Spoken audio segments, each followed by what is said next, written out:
Bună, dragii mei! Bine ați venit, bine ați revenit! Eu sunt Meme și, ca de obicei, vă reamintesc cât de minunați sunteți.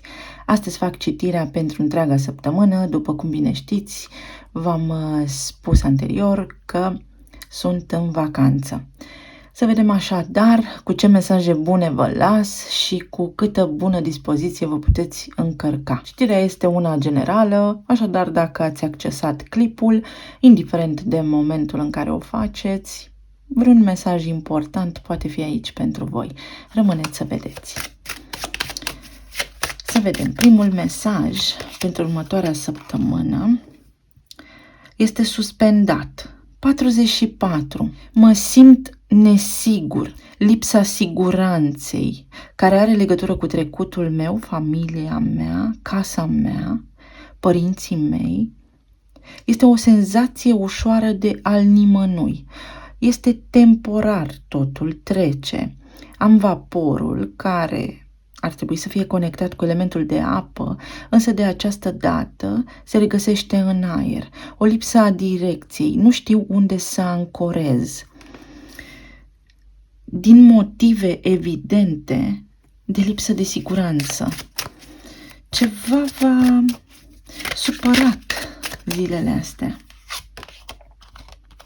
Niște secrete, iată, sau căutați pur și simplu să vă revelați voi înșivă direcția, calea pe care să mergeți. Și aici am copii.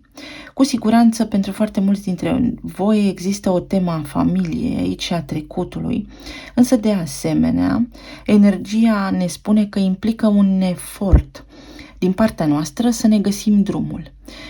Trebuie să găsim în noi voința. Asta simt aici, voința de a mișca lucrurile, pentru că posibilități și opțiuni aveți și nu este de ignorat faptul că avem tot 4 chei, 44 și 43, care înseamnă în felul următor: împăratul sau puterea interioară să-mi stăpânesc emoțiile, să-mi adun gândurile și să fac ceea ce trebuie făcut. Pentru că doar prin a-mi stăpâni emoțiile, realizând că sunt singurul om care se poate ajuta pe sine în acest moment, pot manifesta, am împărăteasa. Cu puțină recunoștință înainte, eu cred că veți avea parte de o săptămână foarte frumoasă.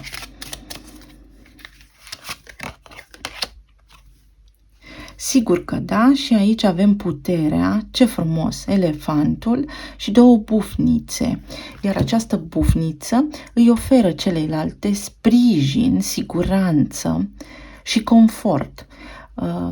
Aveți aici o bază puternică. Și avem 4, din nou se repetă tema lui 4, deci a împăratului, a stabilității, sau poate mă simt ca într-o cutie, orice aș face mă lovesc într-un zid. Și cartea aceasta este nocturnă. Seara, noaptea, energia este mai calmă, pentru că mințile oamenilor tac. Și atunci, în câmpul colectiv de energie, este liniște, informația nu mai circulă la fel. Poate vă treziți noaptea și nu știți de ce, sau poate nu puteți dormi noaptea, pentru că aveți o alegere de luat. Am și numărul 6 aici. 6 este un număr al alegerii, este un număr care aduce liniște și soluții, vindecare, echilibru. Deci atunci când vă veți simți stăpâni pe situație, găsiți soluția, primiți chiar și ajutor de la o persoană poate puternică, influentă sau mai puternică, mai influentă ca voi, sau poate de la cineva din familie, cu care, da, sau de la persoana voastră dragă cu care aveți o conexiune, dar este ceva legat de trecut aici. Și aici avem vrăjitoarea mării, avem semnul peștelui, care înseamnă abundență, prosperitate, o situație prin care veți naviga ușor, înaltul preot și înalta preoteasă, de la tradiție la misticism, de la planul fizic către cel ezoteric, mistic, de la a mă ruga și a cere ajutorul, la a mă întoarce în sufletul meu și la a ști, a crede că se întâmplă. Exact asta spune cartea aceasta.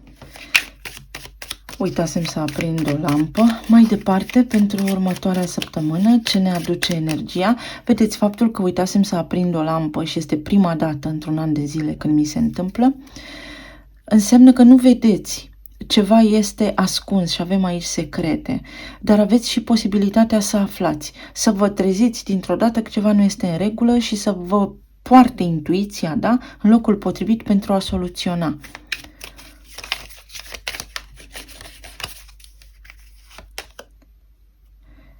Integrează-ți clar știința.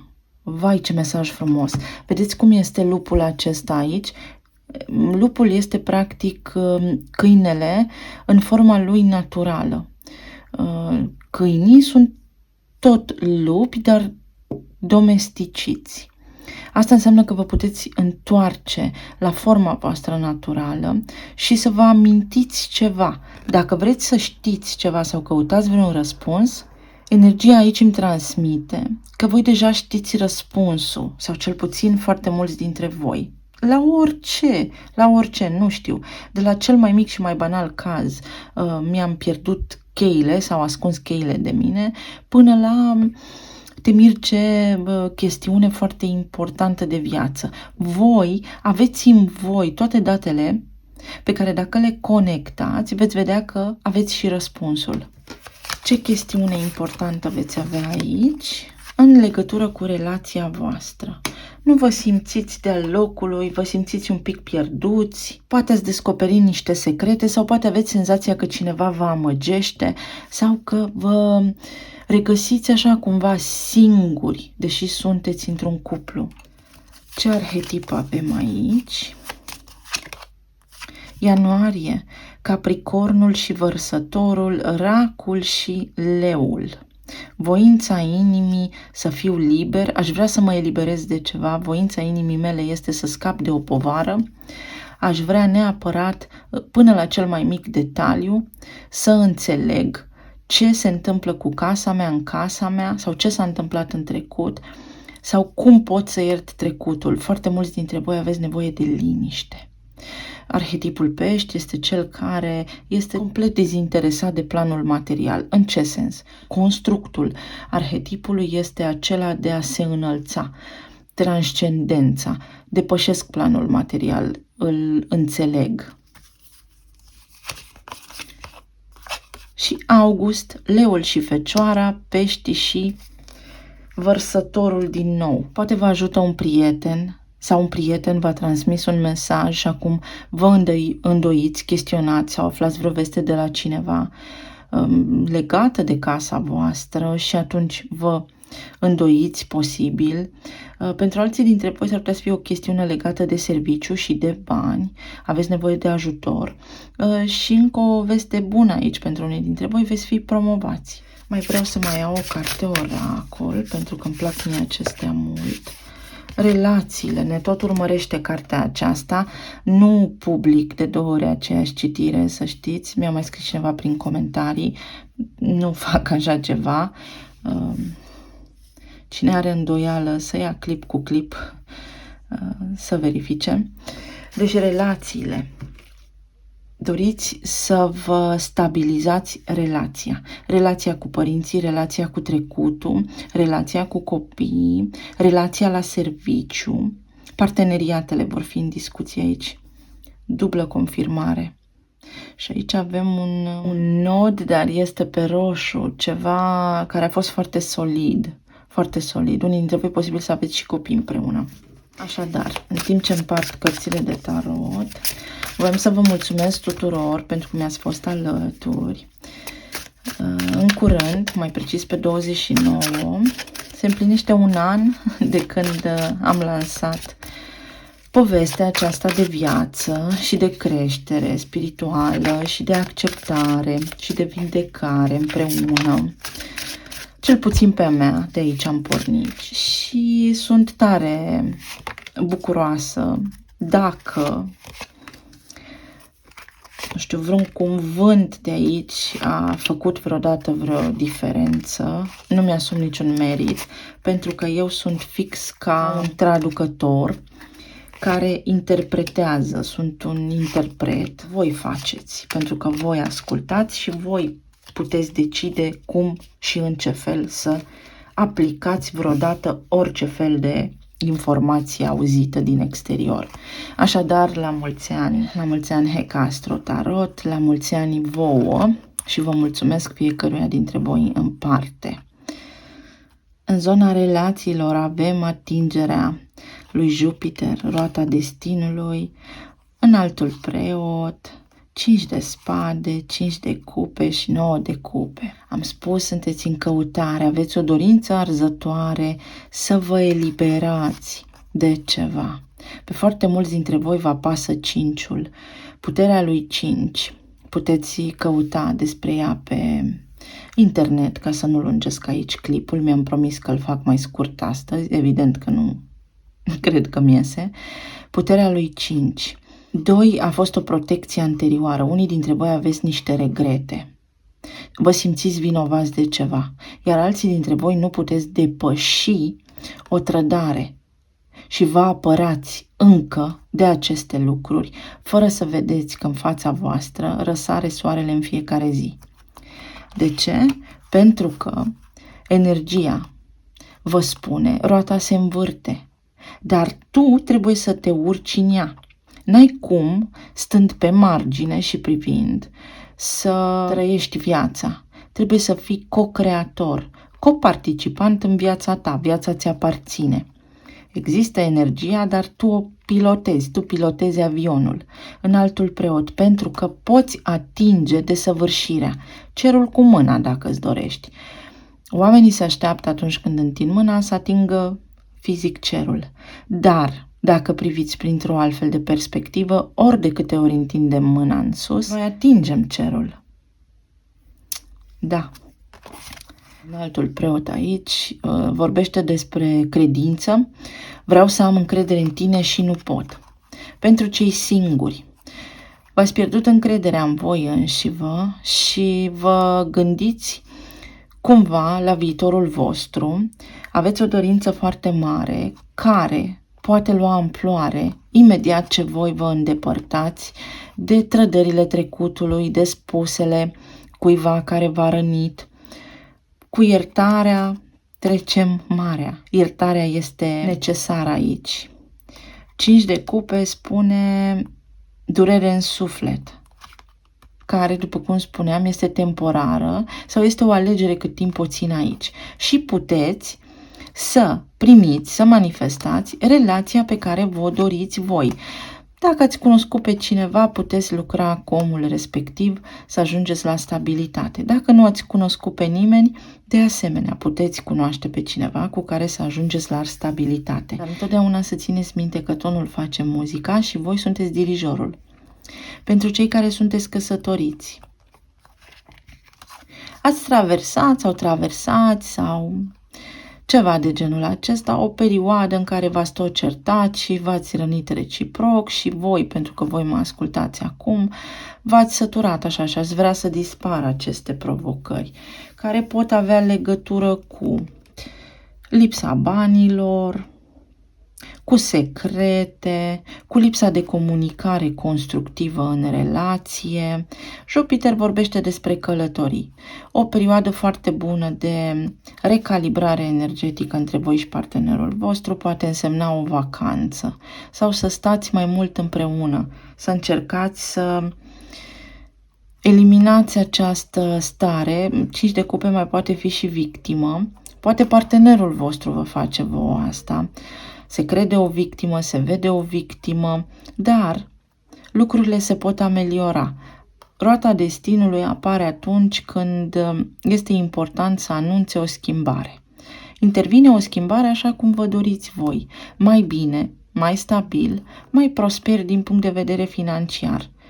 Din nou, important este cumva să vă așezați și unul să cedeze. Pentru cei care sunteți separați, sunteți față în față cu o șansă de manifestare colosală. Voi încă nu ați descoperit modul în care să o faceți sau secretul. Există o carte celebră, Secretul, și mai există și un film celebru, Secretul. Poate fi un punct bun de plecare.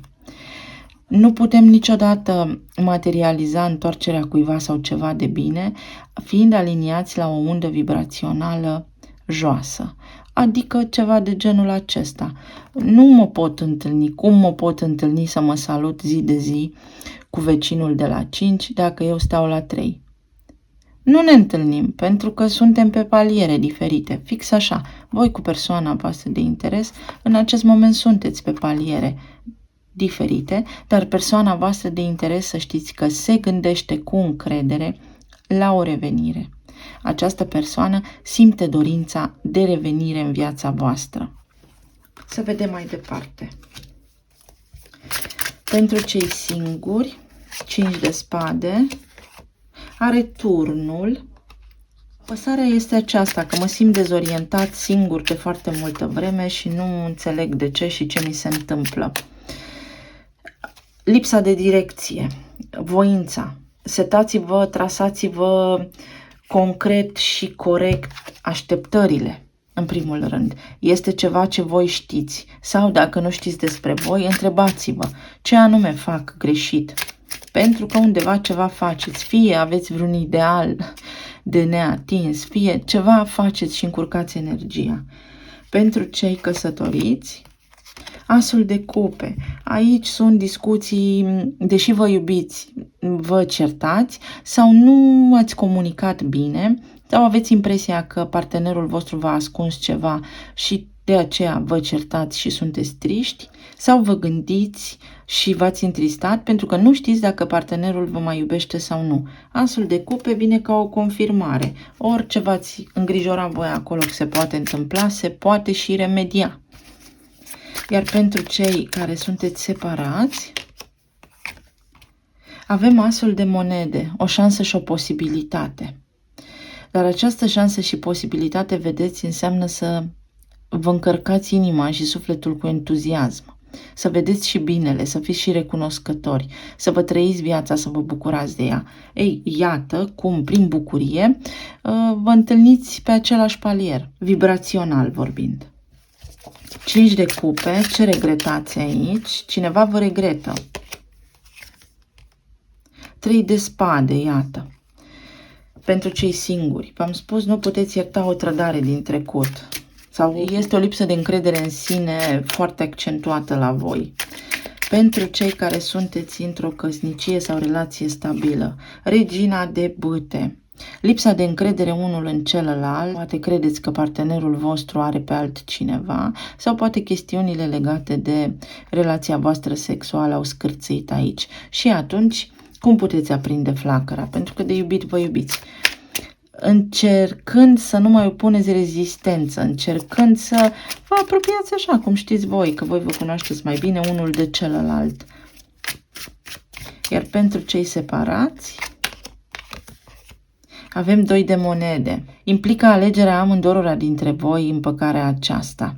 Și vedeți cum amândoi aici, incredibil cum arată cărțile, sunteți pe același palier. Însă, infinitul înseamnă karmă, mă tot învârt în unghiuri de 90 de grade și o iau de la început. Tocmai de aceea se spune în cicluri de 9.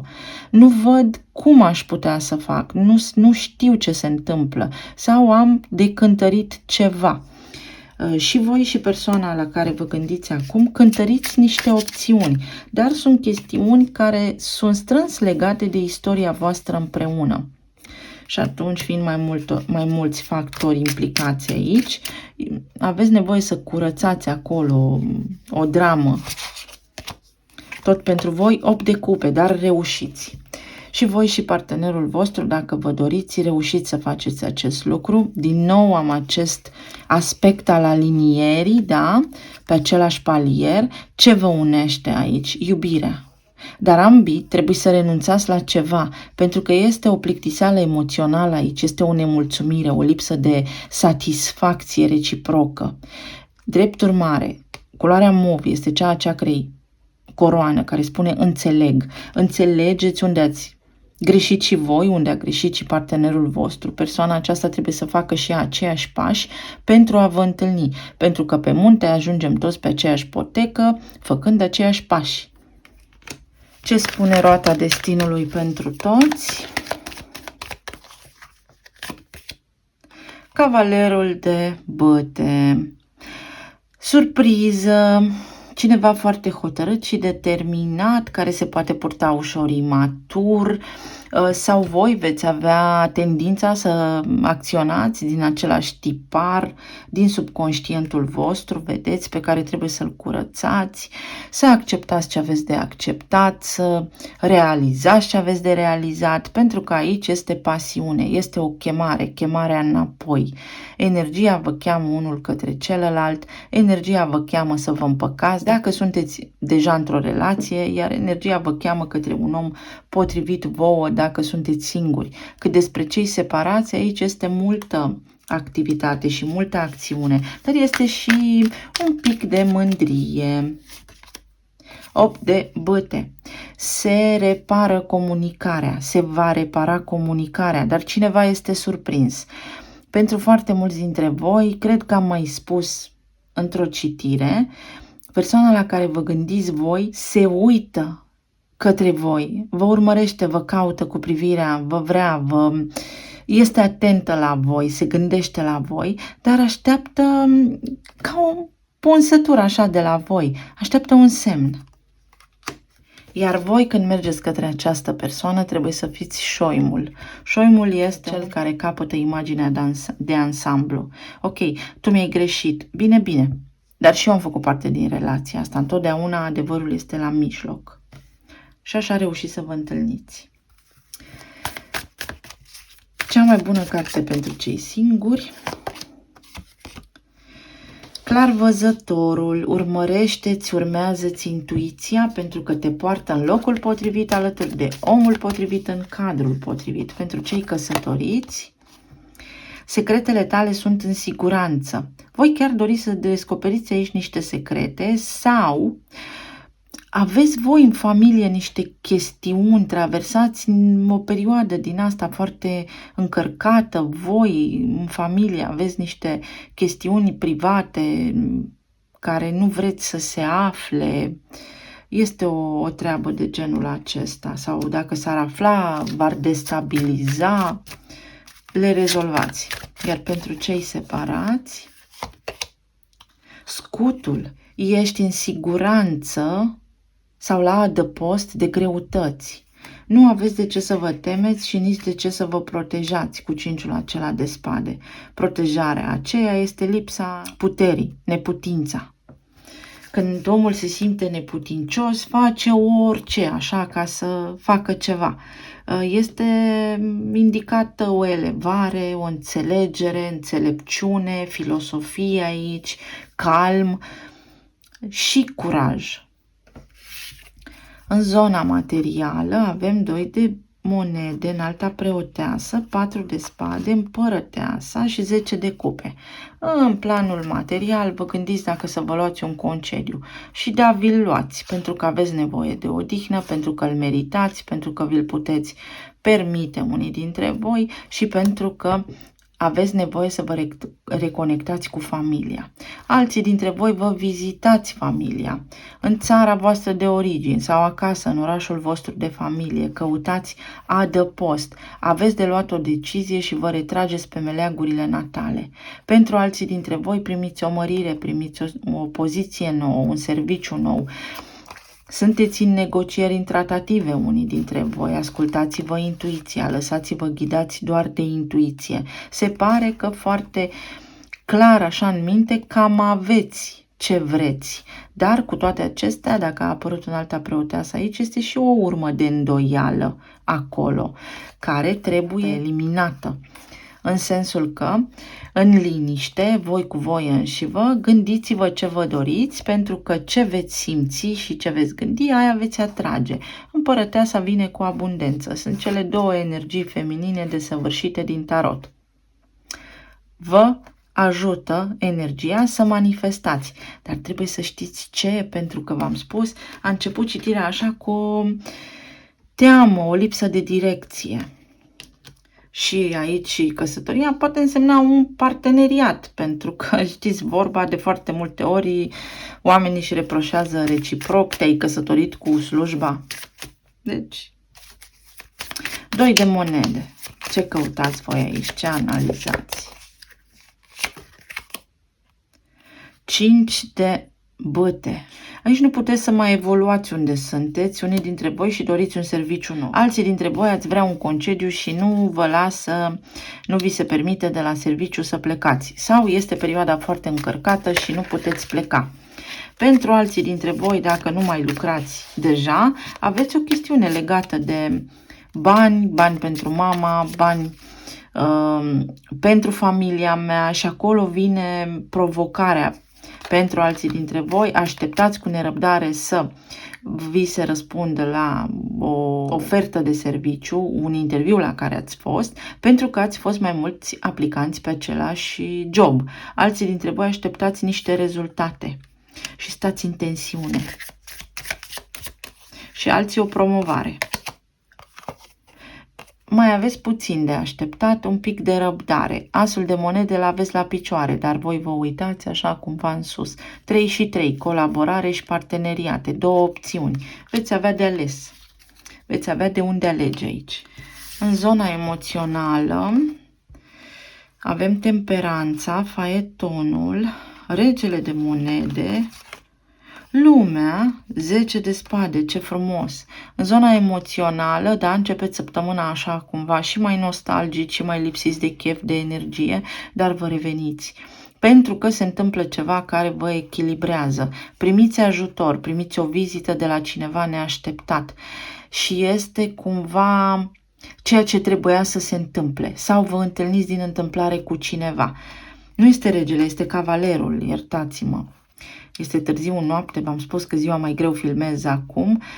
Cavalerul de monede înseamnă ceva stabil. Primiți o vizită, cineva își anunță venirea sau aflați de la niște prieteni că persoana voastră dragă ar veni către voi, este dispusă să vă împăcați în unele cazuri.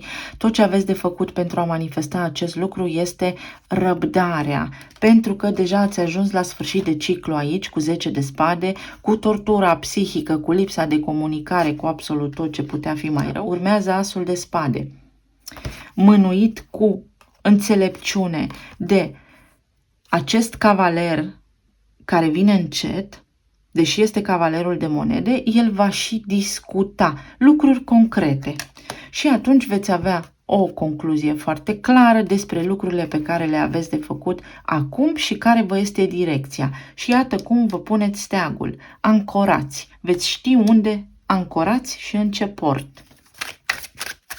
Prin Grecia. 2 de spade mi-a căzut de aici. Este o săptămână așa cu ușoară teamă, confuzie, lipsă de chef, oboseală mentală. Înaltul preot, dar o săptămână care promite a fi totuși stabilă și care promite să vă ducă până la capăt întregi și sănătoși. Înalta preoteasă. Ei, cum așa? Ia uitați aici. N-am vorbit despre ei, ba da, dar aici în țara magiei lucrurile se întâmplă precum vedeți. Veți trece ușor peste hopurile, provocările pe care le aveți în această săptămână și le veți soluționa. Cum?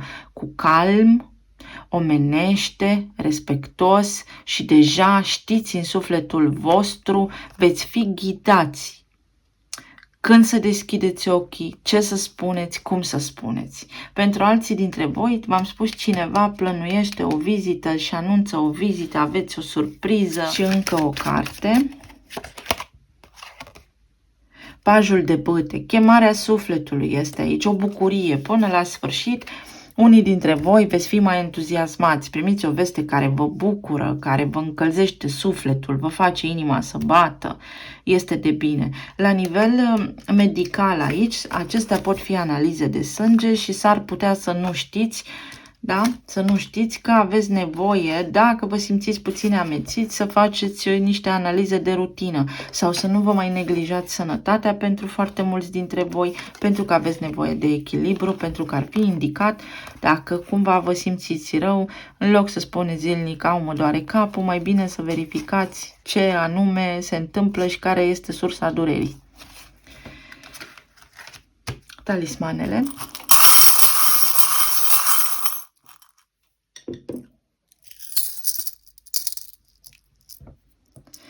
Ce trebuie să se întâmple săptămâna asta se va întâmpla și iată, uite, se finalizează cu voie bună.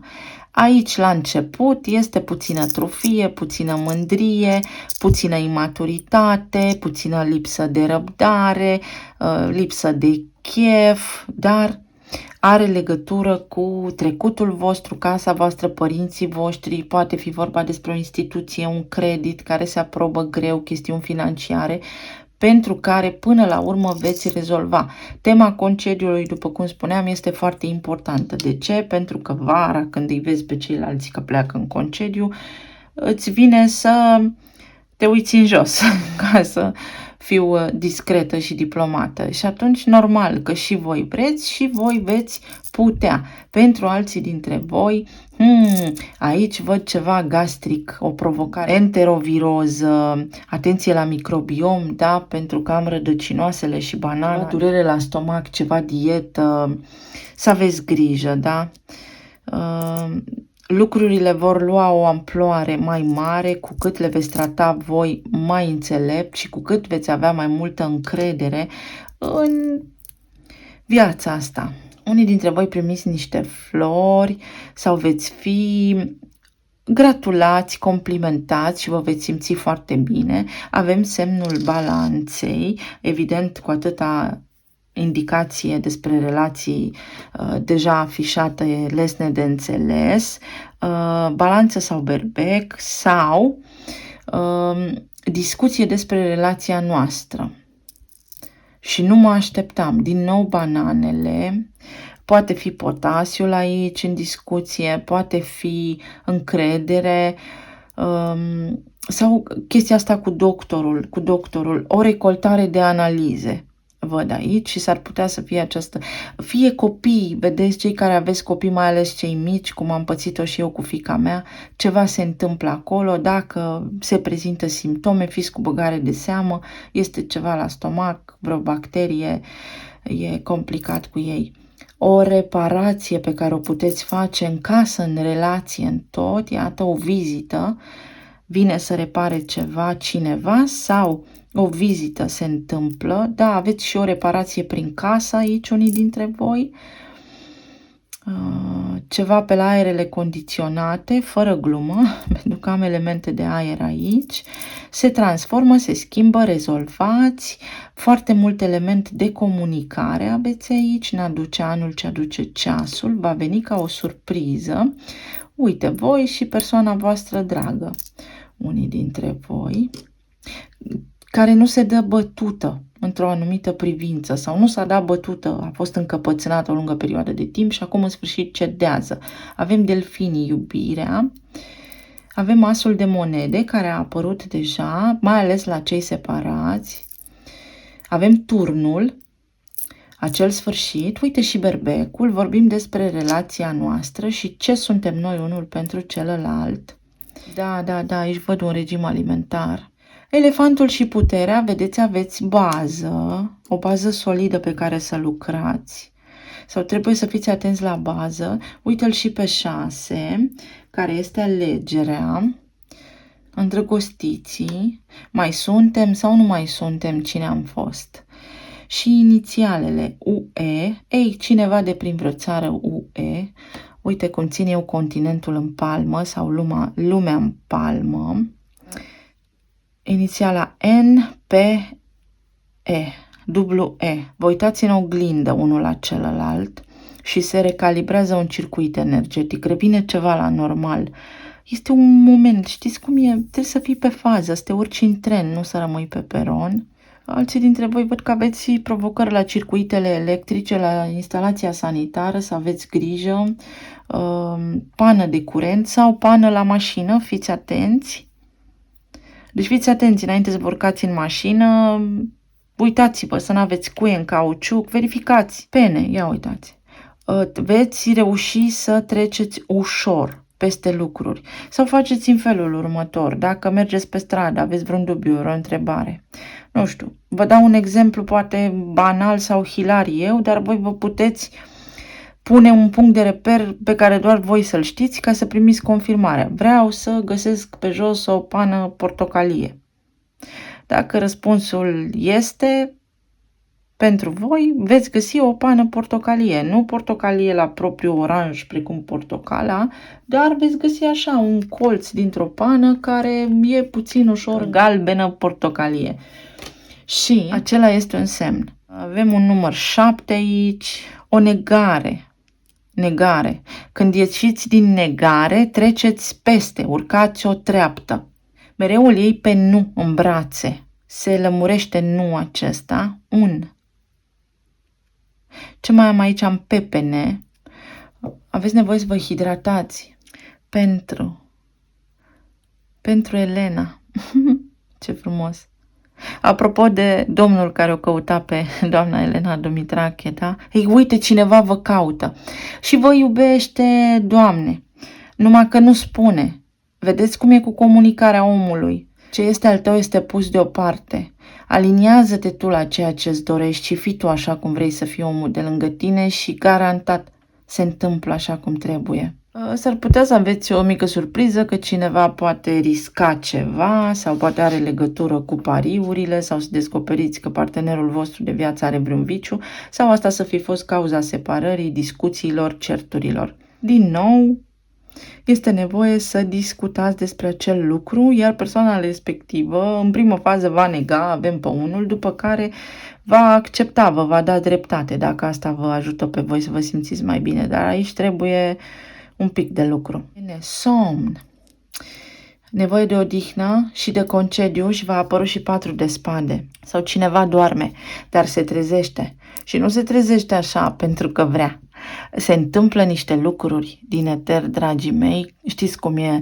Mamă, și m-a lovit inspirația dintr-o dată sau am văzut un caz. Sau mi s-a întâmplat să aud de la cineva o poveste și mă trezește și pe mine la realitate și mă gândesc și eu la povestea mea. Exact așa, persoana la care vă gândiți voi se trezește din visare și își dă seama ce fac. Și cam atât pentru această săptămână, dragii mei. Să fiți bine, să vă odihniți, să fiți sănătoși și iubiți, să fiți bine. Pa, pa!